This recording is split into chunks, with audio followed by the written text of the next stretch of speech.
आज हम लोग पढ़ेंगे रिफ्लेक्शन एंड रिफ्रैक्शन में डिफरेंस, वो भी ड्रॉ के जरिए। ठीक है, तो उसको हम लोग समझने का कोशिश करते हैं। सबसे पहले ये रहा रिफ्लेक्शन का draw.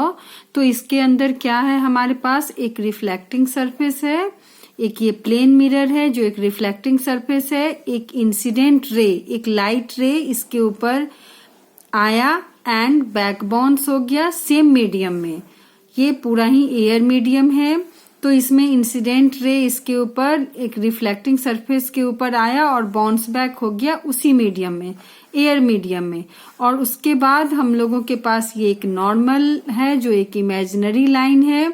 Normal and incident ray के बीच जो एंगल बनता है उसको एंगल ऑफ इंसिडेंस बोलते हैं, एंड नॉर्मल और रिफ्लेक्टेड रे के बीच जो एंगल बनता है उसको एंगल ऑफ रिफ्लेक्शन बोलते हैं।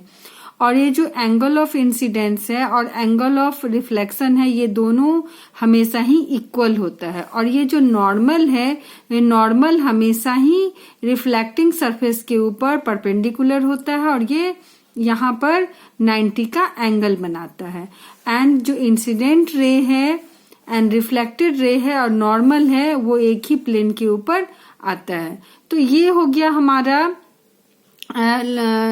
Reflection of light.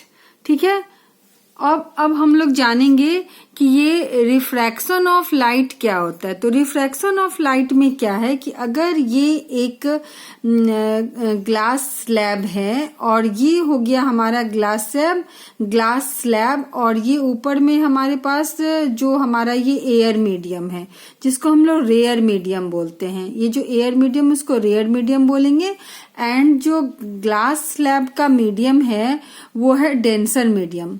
इफ अगर ये एक लाइट रे इससे होकर आता है तो ये क्या होता है, क्योंकि ये एक ट्रांसपेरेंट मीडियम है तो ये इस ट्रांसपेरेंट मीडियम के कारण ये एंटर कर जाता है, लाइट रे इसके अंदर चला जाता है। तो लाइट रे को जाना चाहिए था इस पाथ में, इसका ये पाथ है, तो ये पाथ में नहीं जाकर के वो नॉर्मल के तरफ बैंड हो जाता है। जब भी वो रेयर मीडियम से डेंस मीडियम में जाता है तो वो नॉर्मल के तरफ बैंड हो जाता है। ठीक है, तो उस तरह से हम लोग कर सकते हैं।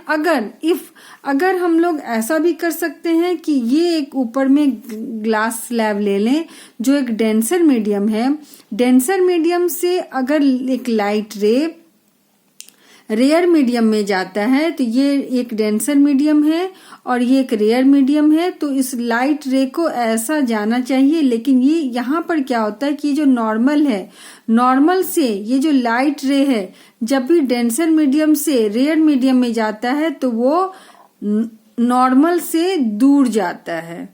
ठीक है, वो नॉर्मल से दूर जाता है। ऐसा इसलिए होता है क्योंकि ये हमारे पास, इसको हम लोग समझने का कोशिश करेंगे, ये एयर मीडियम है और ये डेंसर मीडियम है, मतलब ये ग्लास का मीडियम है।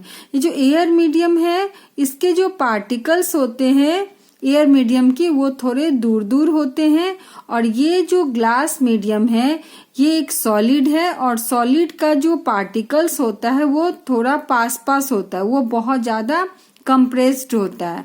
और ये जो एयर मीडियम है, गैस मीडियम, इसके जो पार्टिकल्स होते हैं वो दूर दूर होते हैं। इसीलिए जो लाइट रे है इसकी स्पीड जो होती है वो हायर स्पीड होती है इन एयर मीडियम और लोअर स्पीड होती है इन सॉलिड मीडियम। ठीक है, तो यहाँ पर क्या होता है कि ये जो इसकी जो डेंसिटी होती है एयर की वो लोअर ऑप्टिकल डेंसिटी होती है और इसकी जो डेंसिटी होती है वो हायर ऑप्टिकल डेंसिटी होती है। एक रेयर मीडियम है, एयर वाले मीडियम को हम लोग रेयर मीडियम बोलेंगे, और ये जो है हमारा डेंसर मीडियम है, ग्लास मीडियम है। तो ग्लास के मुकाबले एयर मीडियम जो है वो रेयर मीडियम है, और ये ग्लास क्योंकि एक सॉलिड है तो एयर के मुकाबले ये डेंसर मीडियम है।